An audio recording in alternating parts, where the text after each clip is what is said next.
You ready to get serious about building content sites and building a profitable business online? Welcome to the Niche Website Builders Podcast. We bring you the latest field-tested tips, tricks, and strategies for building a profitable online asset.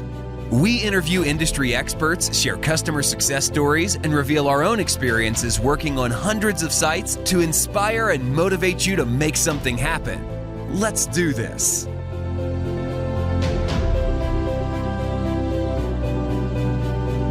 Welcome to the Niche Website Builder Show. Today I speak with Michael Bereslavsky from Domain Magnate. Domain Magnate is a micro private equity firm, which essentially means that they acquire, manage and grow websites for individuals, but also as part of a fund. So they've recently ended a fund not so long ago now. That was a £500,000 fund that ran for about a year and a half.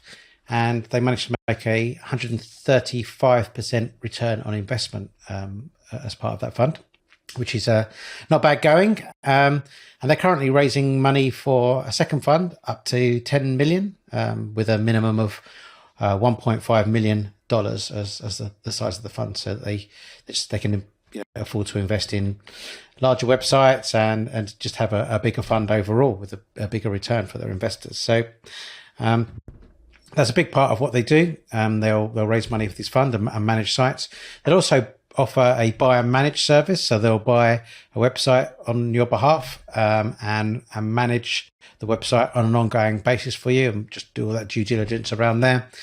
And a number of different aspects that come with building and growing sites we talk about. So Michael's been in this business for over 10 years now, and he's done hundreds of deals in terms of website deals. So we talk about his experience with that and the ups and downs of website investing, and also just many of the reasons why investing in online business is a good idea or actually a good investment. So without further ado, I will stop talking and let's get on with the show. This episode is brought to you by Niche Website Builders, an agency dedicated to helping people just like you build profitable content sites. Niche Website Builders are the hands-off content site marketing agency you always wished existed. It's run by content site marketers for content site marketers, and they help both investors and individuals alike build profitable online properties. They provide a fully outsourced approach to content creation, link building, and done-for-you website builds, the same approach they use on their own six-figure portfolios. For example, their content packages come with a proprietary keyword research process, are written by in-house native English speakers, formatted using templates proven to convert, and uploaded to WordPress with affiliate links added so that all you need to do is hit the publish button. Check them out at nichewebsite.builders/show. That's nichewebsite.builders/show and fill out the form to get coupon codes for 10% more content or a 10% discount on links with your first order sent right to your inbox. Welcome to the Niche Website Builder Show. Today I have Michael Bereslavsky from Domain Magnate. Welcome, Michael. Hi, Mark. Good to be here. Yeah, so where else are you based at the moment, Michael? I'm currently in Chiang Mai, Thailand. How are you? Okay, so the hub of SEO, right? What about you? So I'm based in Reading, in England. So about 30 miles west of London or so. But most of our team are actually based in southern Wales or South Wales. So not too far from me, but I'm about the only one that's kind of English out of everybody that's in the. We have actually two people in our team who are English, but they both don't live in England. I'm not sure if that's a thing with English people not wanting to live there. Yeah, maybe depends which part of England, but yeah, there's plenty of people. So how long have you lived there? No, I haven't lived in Chiang Mai. I mean, it's been about 4 years on and off. So I used to live in Israel, and then I decided to live in some point and traveled around a little bit and just found myself settling in Chiang Mai because there was a nice community of SEOs, lots of business people, entrepreneurs, and it's a very easy lifestyle.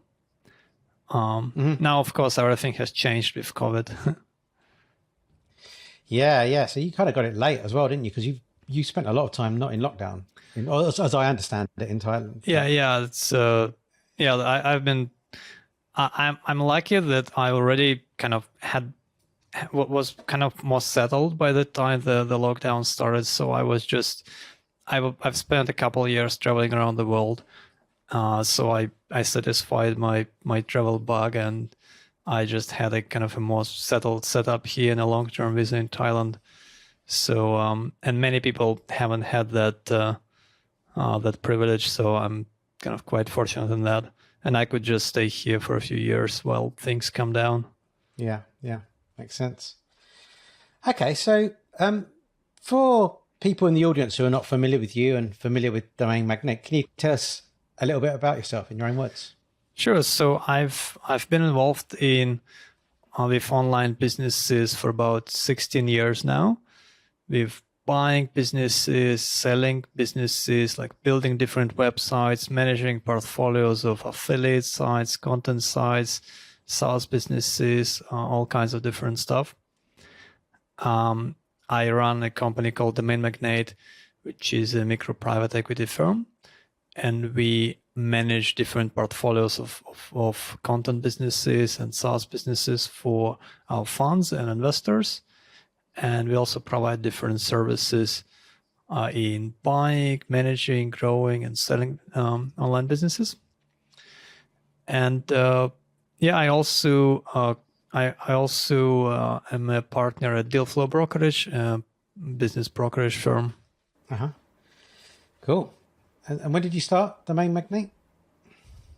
How old is that? So I've been involved in this for quite a while, but officially, I guess we started maybe about 13 years ago, like as this brand as Domain Magnate, and then we incorporated a little bit later. So okay, makes sense. So you mentioned that Domain Magnate is a micro private equity firm, right? So in layman terms, kind of what does that mean? Right. So that means we look to acquire businesses under $1 million in value. And that's what all our deals have been so far. And that's mostly content sites and some SaaS and other business types. Okay. Sorry, what types of businesses was that? I didn't catch that. Content businesses, content, affiliate, and also some SaaS businesses, software as a service. Yeah. Okay, that makes sense. So you essentially buy and manage sites for people. That's one of the services that you offer too, right? And yeah, that's right. So we find really good deals from our private deal flow. We negotiate, acquire, manage, grow it, and we manage it completely for the investor most of the time, and just distribute the profits. Okay, so take me through it. So if somebody comes, if I was to come to you and say I want to buy a site, I'm not sure what I want, but I know I want to have an online presence that kind of makes me money. Like, what's the process there? How do you go about identifying my needs and my requirements, and then go out to the market?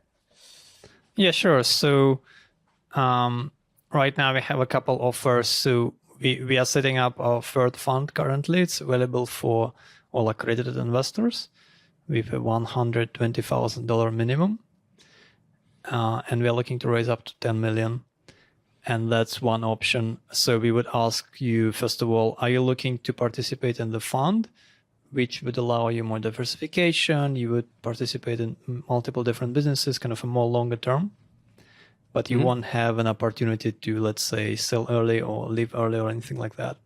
But you would receive payouts. You would receive quarterly dividends. Or we could acquire a business directly for you. And then we would, the current minimum is about $150,000 also for that service. And then we would discuss a few more. What are your expectations? What kind of business you'd like to buy and own? Or we can give you some recommendation also. And that's basically the main two services for investors. Yeah. Okay.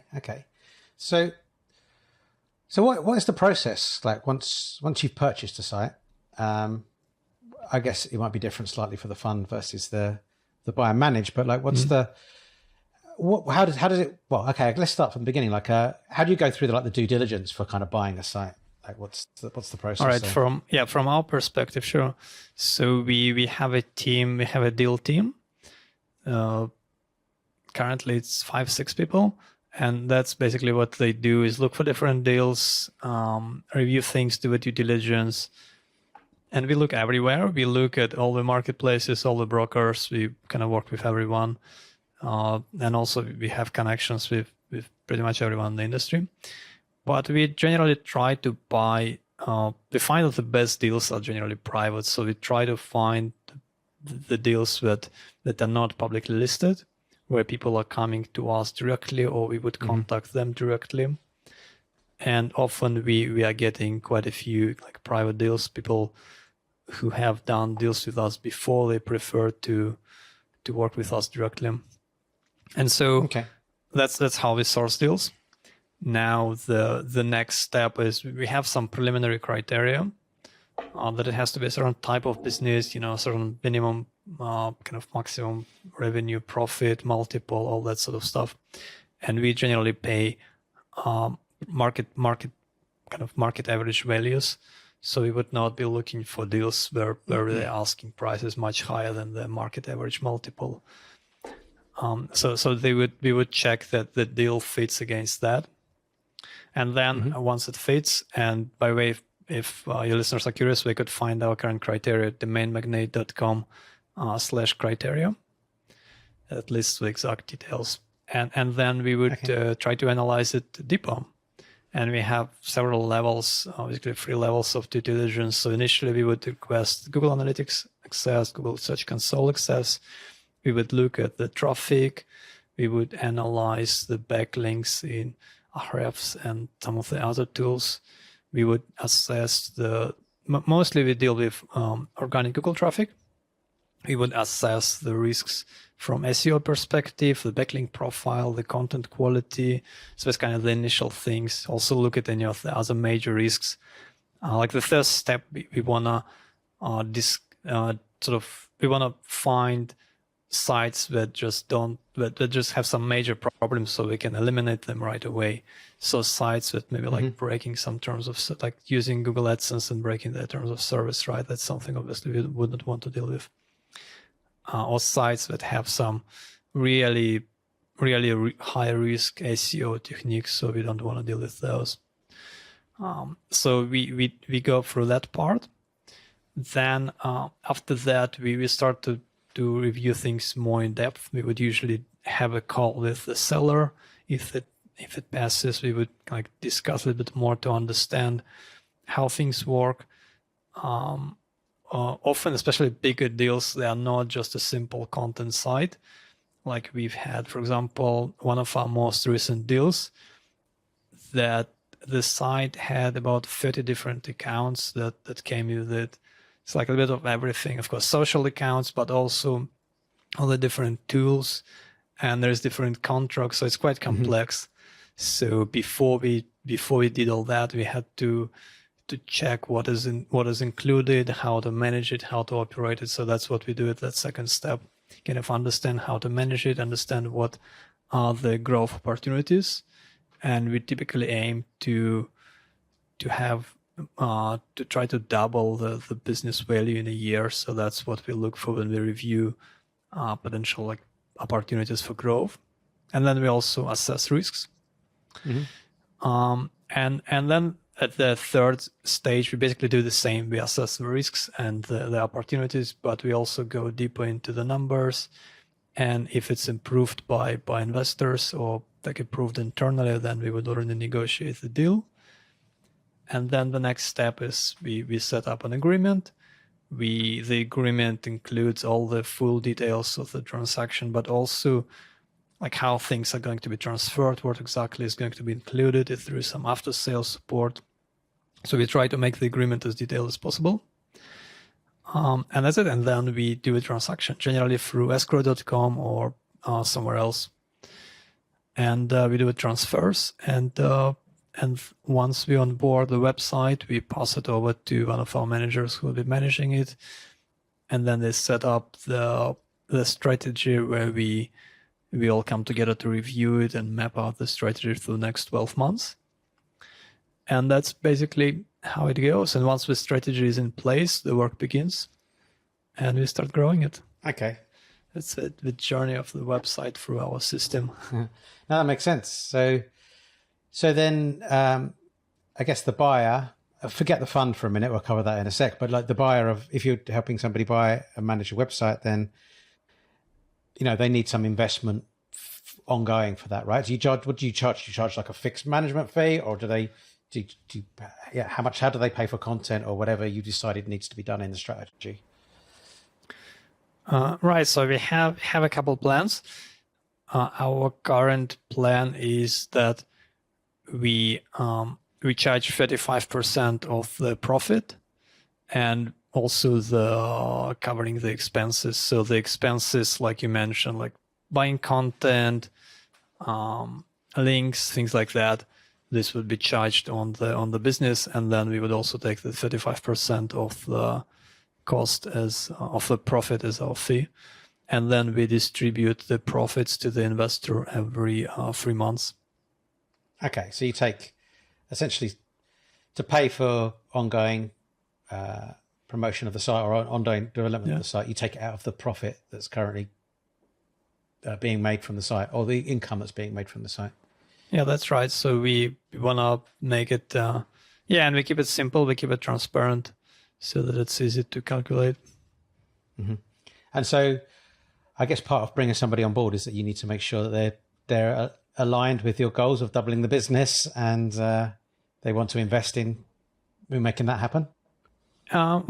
Typically we adapt to the investor. Most investors, we've found that they want to grow site more aggressively.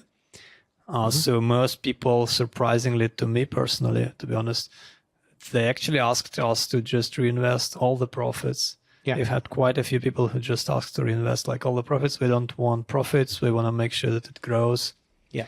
And, as you probably know, Mark, with content sites, you can't always do that, right? Like you can't always just get a site and put like $3,000 or $5,000 every month to build that much content or that many links.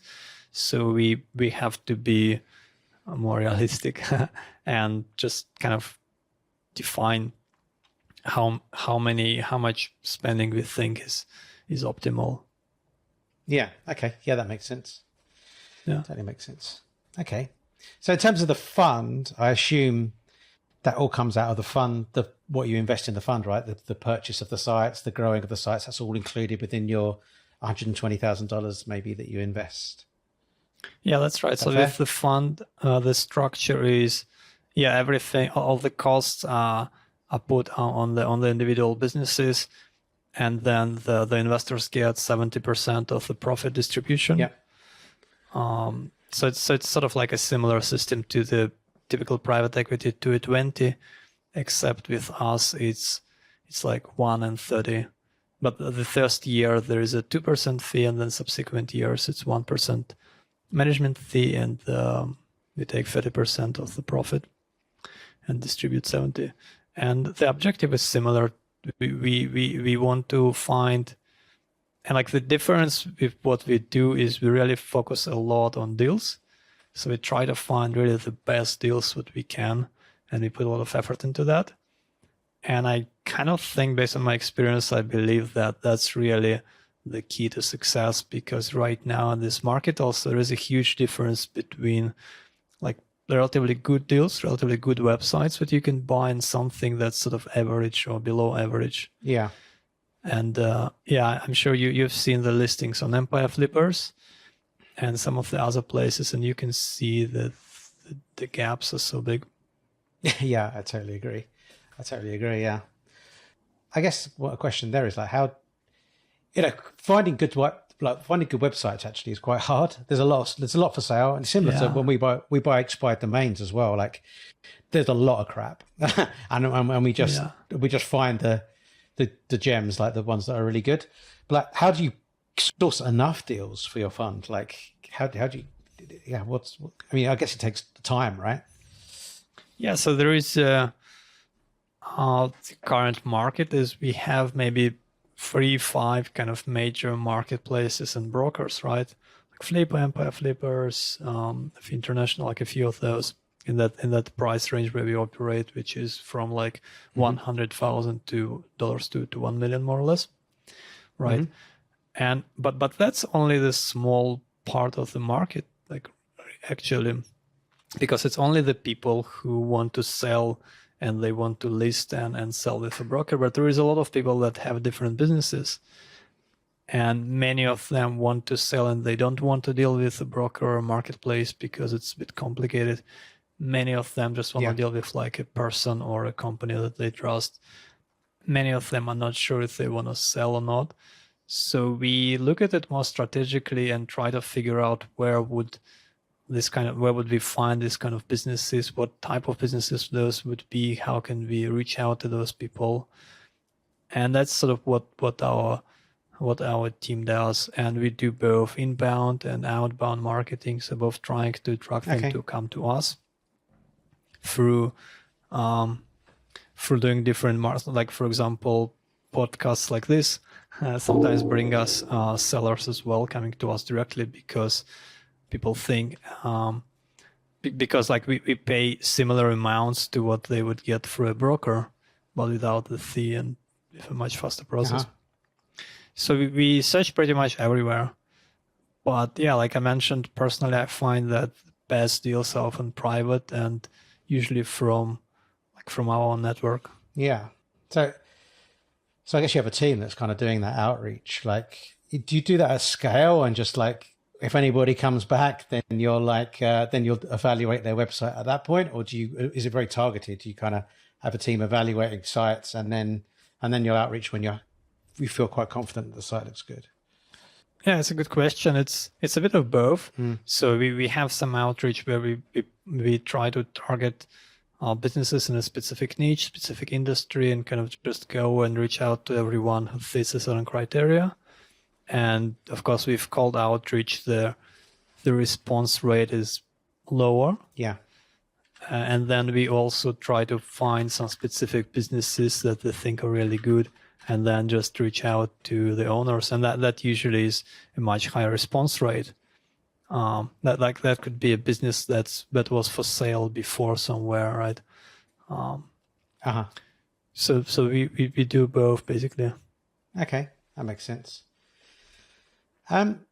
What do you do anything to ensure that your portfolio has some diversity kind of built in? So, for example, if you were to buy all Amazon sites, for example, and they lowered their commission rate, then that wouldn't be very good for the fund. What do you do anything in particular to kind of make sure that you've kind of got a mix of businesses and monetization and those kind of things? Yeah, it's a good question. That's one of the biggest risks in this space.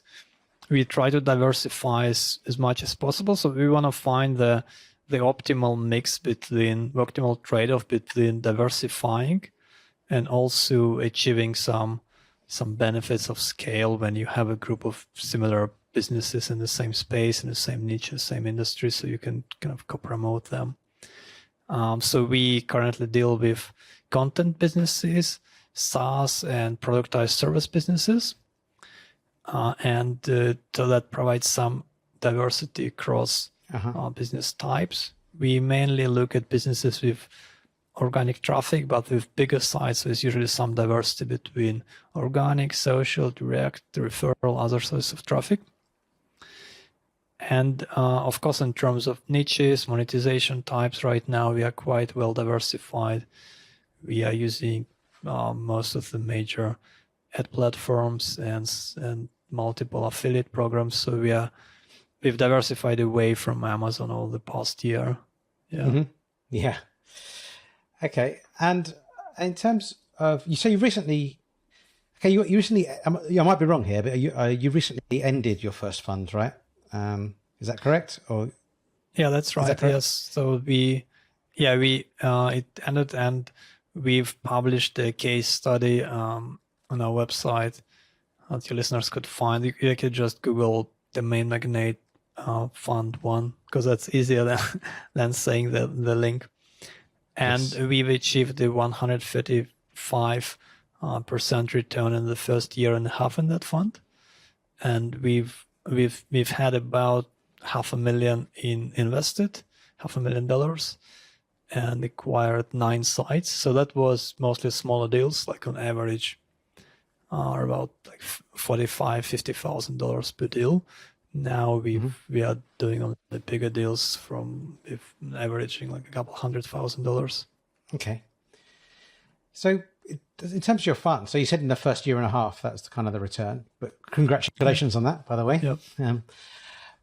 So is there a point in time where the fund comes to an end and you kind of sell off all of the assets? Like, well, how does it work in that kind of respect? Yeah, so that usually depends on the agreement. So this was a family fund, and the fund that we are setting up now, it's quite a different sort of structure, right?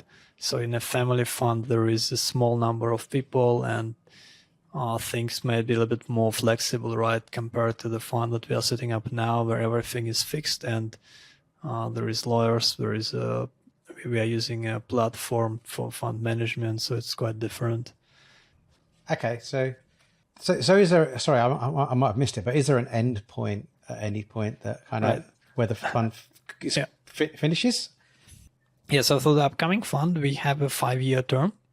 Okay. For the first fund, we didn't have a clear sort of term, but basically it was agreed that we would finish it at around 1.5, 2 years, more or less, and that's more or less what happened.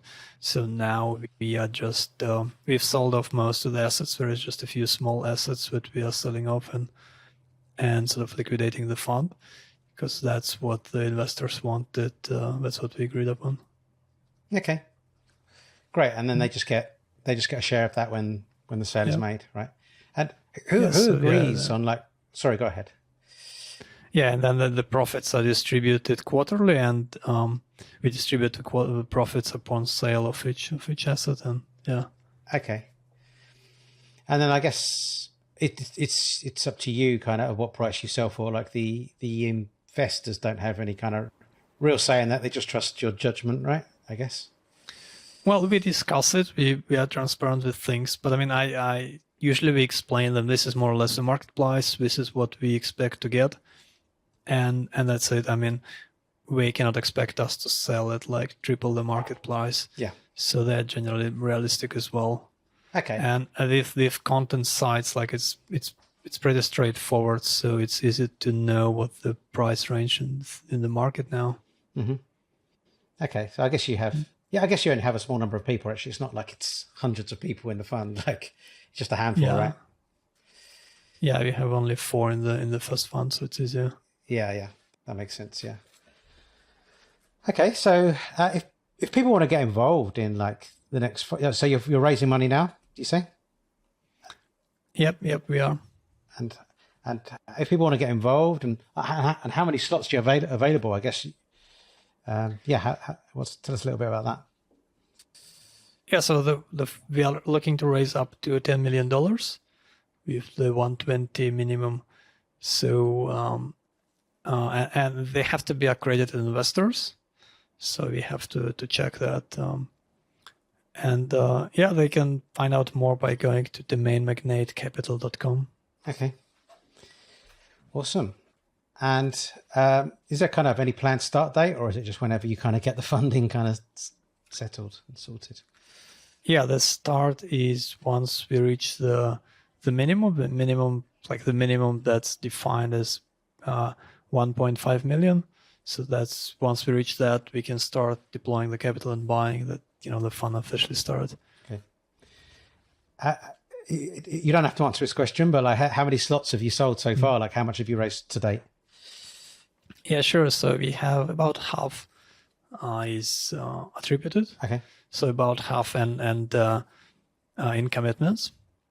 And we haven't actually started our marketing campaign for it, so we are just starting it Now probably from next month we are starting to really market it to our list and others. So far we've only kind of mentioned it here and there. Okay, that makes sense. I noticed on your site you have kind of a tab for like our projects, which lists a whole host of sites. Like, what is that? Is that some of the sites you're managing? Is that some of the sites in the portfolio, or a bit of each? What is that? Oh, that's something we probably haven't updated in some time. But it's basically, the idea was to keep our projects that we've managed before, that we've owned and that we've sold. So it pretty much lists the projects that we've had or we have right now or we have sold. So kind of, it doesn't list some of our bigger sites because of different like NDAs and different agreements that we cannot disclose them currently. But yeah, it's just something to provide people a good idea of what kind of sites we have and manage. Okay, that makes sense. Cool. And so just to like cover off kind of, you also offer a due diligence service, right? Is that just that's not the managed part after, it's just helping people buy and then they take it on themselves. Is that right?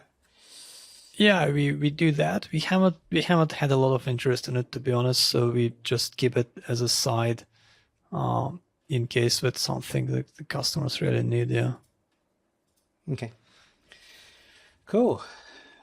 Okay, so in terms of the business, is there anything I've missed off there that like you'd like to talk about or cover, or we covered most of what you think would be interesting? I think it's pretty good, Carol. And another service we have is we offer people to manage their businesses. So people who come with existing, highly profitable businesses and they want someone to help and grow it and improve. That's another thing we do. But basically, to keep it short, our main thing is just finding good deals, buying businesses, and then growing them. Mm-hmm. Okay. So I guess what would be interesting is if you could share some of the successes, but I'm sure it hasn't always been successes. So it'd be good to hear about some of the hard times or some of the failures, if you like, that you've had along the way doing this. Oh, sure. Yeah, failures plenty.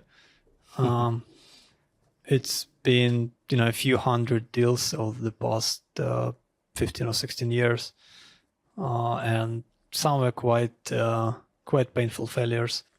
Like there was this time that I acquired a website for $10,000, maybe 5 years ago or so, and I basically lost about $10,000 on that. Right. So that happens too.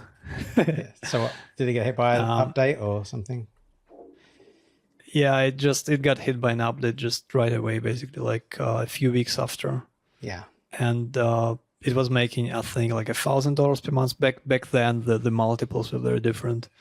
It was making about $1,000 per month, and then it got hit after like a week or two, and it was just making almost nothing. Mm-hmm. And that was it. And I think I got back maybe like $500, like less than $1,000 from the revenues. Yeah. That happens too. It doesn't happen nowadays with our bigger sites, but we did have a few sites that we've acquired over the past couple of years that were quite high risk, and that dropped in the Google updates. So that happens too sometimes. Generally, nowadays we no longer buy sites with like more aggressive SEO. Yeah. We also have a few case studies available on our website that people could find on our blog. Sure. So would you say in general then, the bigger sites are just generally more resilient to updates?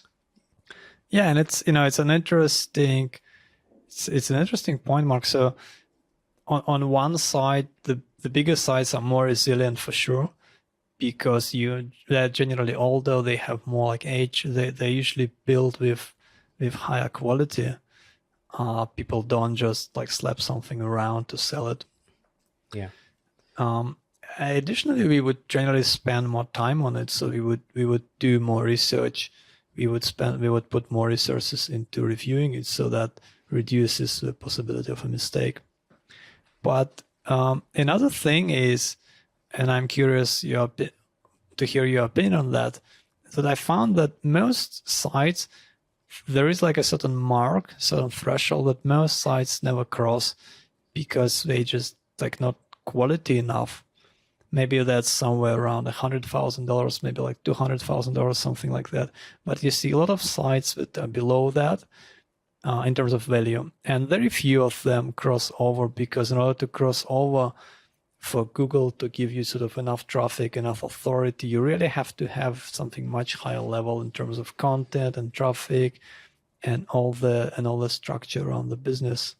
Yeah, I think you're probably right. Like there's a ceiling to some extent of how far you can go, but yeah, I would definitely say that. I think it's almost like you can't get to a certain authority level, like unless you're doing some of the.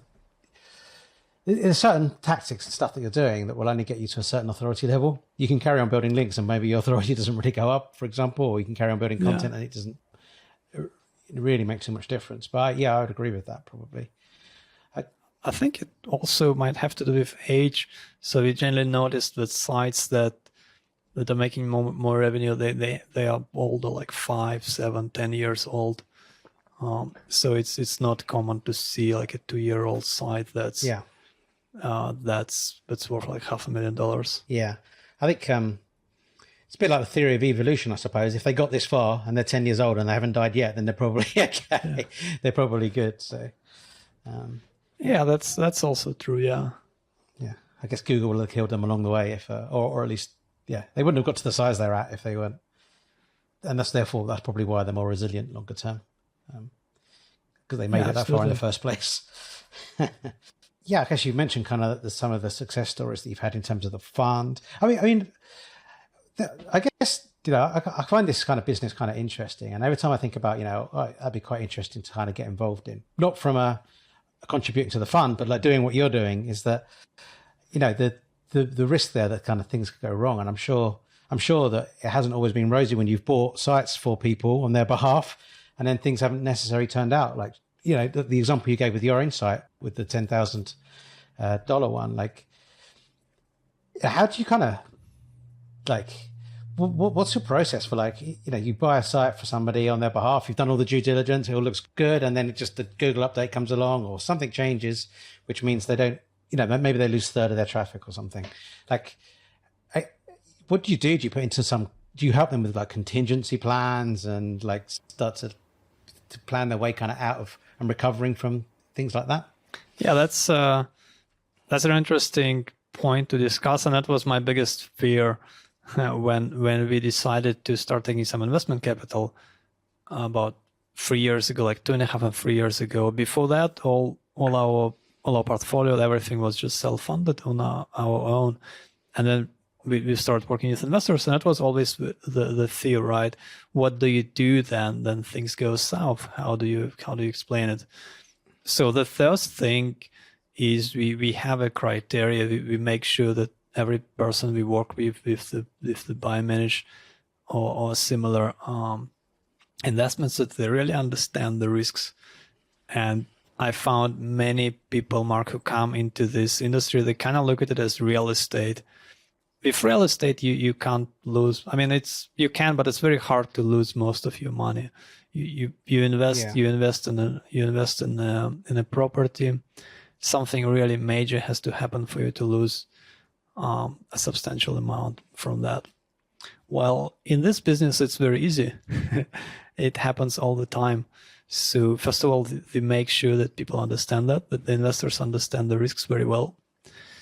Now, the second part is we are transparent. We provide monthly updates of how the website is doing. We provide quarterly detailed updates of how the website is performing, what are we doing, how are we growing it, what is our plan.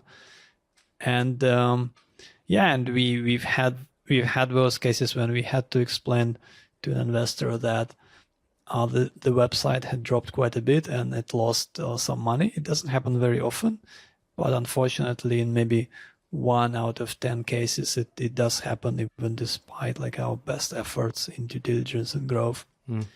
So there is nothing else you can really do. Just be transparent and explain things, and that's it. Yeah, it's just like any investment. There are risks. Yeah, risks and reward. Yeah, there's Yeah, there's no guarantees. Like any site can get affected. I think we've learned that, especially over the last couple of years with Google. Like it's not always clear, like why some sites win and some sites lose, but you can't predict it always. There are also things that are unpredictable. Like for example, the Medic update a couple of years ago, it just hit all health related sites across the board, even if you had a really good quality site. So there are things you just can't predict. Yeah, for sure. Okay, so I think it'd be really good to just cover off some of the reasons, why online business is a great investment and why people should consider it. Why would anyone consider getting involved in, investing in an online property? Yeah, it's. I think it's one of the fastest growing areas right now. When I was starting out in this space, there were no marketplaces, no brokers, nothing. The only way to buy a website would be either to email the owner directly, or go on a forum and try to see if anyone is selling, like on a webmaster forum. Nowadays, it's become so much more evolved, but at the same time, it's still very much in its infancy. So there are many opportunities and gaps available. That's on one side, and besides that, of course, the average multiples right now for online businesses are somewhere around 3 times the annual profit. Sometimes a bit more, sometimes a bit less. There is variation, but I would say that's more or less the average. And that means that you are getting 33% return annually right away when you acquire a business. So there are not that many options to get a return like that these days. And additionally, it's really important that the skills play a major role here. So someone who doesn't know what they are doing is very unlikely to be successful with buying and growing an online business, while someone who is very experienced would be a lot more likely to succeed in that. So there are certain risks and there is some unpredictability, but generally the skill, the expertise play a major role in that.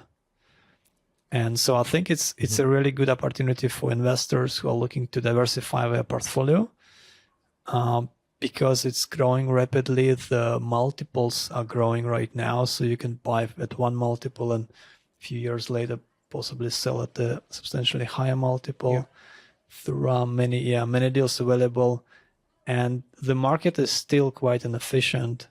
So if you know how to identify those inefficiencies, you can benefit quite a bit. Yeah, I totally agree. It's still very much in its infancy, really. Despite the fact you've been doing it for a decade now, right? So or more. But I mean that's what I always tell people as well. Is like, what investment have you got where in like 3 years you can kind of get your money back, like and still have the asset? Like you basically double your money in kind of 3 years. Like there's not many. You certainly can't do that with property, but there's not many that will allow you to do that. Yeah, and it's also relatively easy to get into. And my recommendation usually is for people, if they're new to it, to start with something smaller. Start with buying a smaller site and just see how that goes. And then as you learn the basics, go look for something bigger. Yeah, I think that's really important. And I agree. Like it's pretty easy to get into. I think anyone can do it, even by... Obviously, keyword research and things really help, but even by a little bit of luck, if you kind of pick a topic and you start writing stuff on it, there's you got every chance of kind of, you may just. There's plenty of people that kind of we work with that aren't really SEO people, but they're bloggers, and they've found success just through blogging naturally and organically about what they're interested in. And of course, if you can target it and do some good research and build SEO into the site, it's going to be much more likely to succeed. But even doing that, we help people with that whole process of kind of getting started, set up, keyword research, and then we can just kind of go. And really, people overcomplicate this whole process of building sites, but really what it comes down to is keyword research, create good content, build some links when you need some authority further down the road. It's not rocket science, really. Yeah, and if you just simplify it, all you have to have is better content and better links than your competitors, more or less, and then you'll be ranking better after some time. Mm-hmm. Mm-hmm. Okay. In terms of is there anything else that's that you'd kind of cite as like a good reason to kind of get into online businesses? Yeah, nothing else come to mind. Yeah, cool. I guess that it can be pretty passive is another good thing, especially if somebody like you is kind of managing it for you. You can kind of be pretty hands off as well. Yeah, that's true. Yeah, in terms of managed, yeah, but also it's I think it's important to understand that most websites, if you buy them and don't do anything, they will generally just drop. Like traffic will just drop. That you always have to do some updates. Mm-hmm. So yeah, but yeah, absolutely, it can be quite passive, especially compared to an offline business, which would be a lot more involved. Yeah. And what I love about the business model as well is that, you know, once you're earning a certain level of income, you don't have to put any more new money in. You might have to put money in to start with, but then it just starts paying for itself. So you just can build your asset bigger and bigger over time, without continually have to invest new money. It's just paying for itself, its own growth, which I think is awesome. Yeah, it is. That's a good point, that you don't have to put a lot of money into it. It's relatively low cost to start. It's low cost to grow. Yeah, and you can do it all from the comfort of your home. You don't have to. Everything can be done and managed online, remotely, from anywhere. Mm-hmm. Yeah. Awesome. Well, thanks for your time today, Michael. It's been really nice speaking with you.